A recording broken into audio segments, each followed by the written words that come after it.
Hello बच्चों, हम पेशी उत्तक पढ़ रहे थे। क्या पढ़ रहे थे हम? पेशी उत्तक। तो हमने देखिए इसमें क्या पढ़ा था। पेशी उत्तक में मैंने बताया था आपको, कल हमने इसका एक टाइप किया था, ठीक है। रैखिक बोल सकते हो कल वाला जो मैंने बताया था, या ऐच्छिक ऐच्छिक पेशी उत्तक बता सकते हैं, जिसको किसको बोल सकते हैं, जो कल हमने किया था, ठीक है। अपनी इच्छा के अनुसार वो पेशियां काम करती हैं, और वो टॉपिक हमने कल किया था। आज दूसरा टाइप करते हैं इसको। इसका नाम है चिकनी या अनऐच्छिक या आरेखित पेशी। देखिए इसमें इसकी जो कोशिकाएं होती हैं लंबी होती हैं और नुकीली होती हैं। जैसे डायग्राम में मैंने बनाया हुआ है, देखो इस तरह से आँख होती है ना हमारी, जैसे सिरों से नुकीली होती हैं, ऐसे नुकीली सी होती है ये। इस तरह से इसकी कोशिकाएं, इस तरह से काफ़ी सारी कोशिकाएं ऐसी इसकी नुकीली सी होती हैं, तो इस तरह से बोल सकते हैं इसको। और इनमें सभी में केंद्रक एक होता है। ये जो बीच में मैंने बनाया था, अंदर से नुकीली बना सकते हो, ये केंद्रक है। एक एक केंद्रक होता है सभी में, इस तरह से आप बना सकते हो, ठीक है। आपकी बुक में भी दिया हुआ है डायग्राम, इस तरह से मैंने बनाया हुआ है।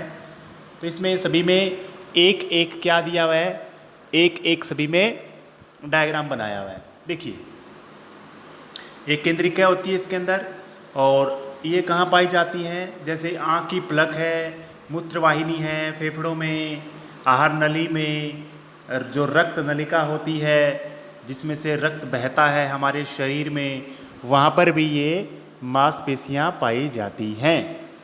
अपनी इच्छा के अनुसार काम नहीं करती है, ये हमारे कंट्रोल में नहीं होती बच्चों। ये खुद अपने आप में, जैसे आँख की पलक है ना, वो अपने आप क्या होती है, धड़कती है, यानी इधर उधर बंद होती है, खुलती है। आँख की पलक को हम अपने कंट्रोल में नहीं कर सकते।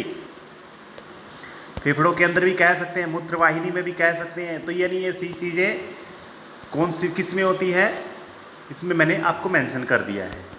अब इसमें जैसे आहार नली में भोजन का प्रवाह है, प्रवाह मतलब जाना, इधर प्रवाह का मतलब होता है जाना, या फिर रक्त नलिका में जो रक्त नलिका का प्रसार है, जैसे ब्लड है ना, हमारे शरीर में जो रक्त है इधर उधर जाता रहता है, तो वो हमारे शरीर के अंदर जो नलिकाएं होती हैं ब्लड की, रक्त की, उनके सिकुड़ने से, उनके प्रसार से, रिलैक्स होने से जाता है, ठीक है। ये याद रखना है। इनको हम अनैच्छिक भी बोलते हैं। क्या कहते हैं?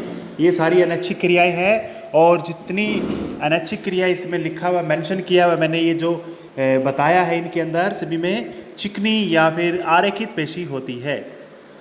और अब करते हैं कार्डियक पेशी। बिल्कुल आसान है। इसमें क्या दिक्कत है? इसमें कुछ भी नहीं दिक्कत है, नाम जैसे क्लियर है। कार्डियक, कार्डिक का मतलब क्या होता है? हृदय से संबंधित। इसको हृदय की पेशी भी कहा जाता है। ये भी अनैच्छिक होती हैं, बिना इच्छा के हमारे काम करती हैं। इन पेशियों की कोशिकाएं जो है बेलनाकार होती है, शाखाओं वाली होती है। ये शाखा निकली होती है, जैसे ये कोशिका मैंने बना रखी है, ये बना रखी है, ये शाखा निकल गई, एक ब्रांच निकल गई, ऐसे ब्रांच वाली होती है। और सभी में एक एक केंद्र होता है। ये मैंने केंद्र बनाया हुआ है, एक एक केंद्र सभी में होता है। सिर्फ पहले जो कल किया था उसमें बहुत ज़्यादा केंद्रक होते हैं, आज वाली दोनों में क्या होते हैं, सिंगल एक एक केंद्रक होता है। तो बच्चों ये चैप्टर आपका यहीं पे फिनिश होता है। ये चैप्टर आपका फिनिश होता है। कोई भी समस्या इस चैप्टर से संबंधित है आपकी, वो मुझे मैसेज कर सकते हो। इसके क्वेश्चंस जो इम्पोर्टेंट है वो मैं आपको सेंड कर दूंगा, तो आपने राइट करने हैं, वो लिख लेने हैं, ठीक है।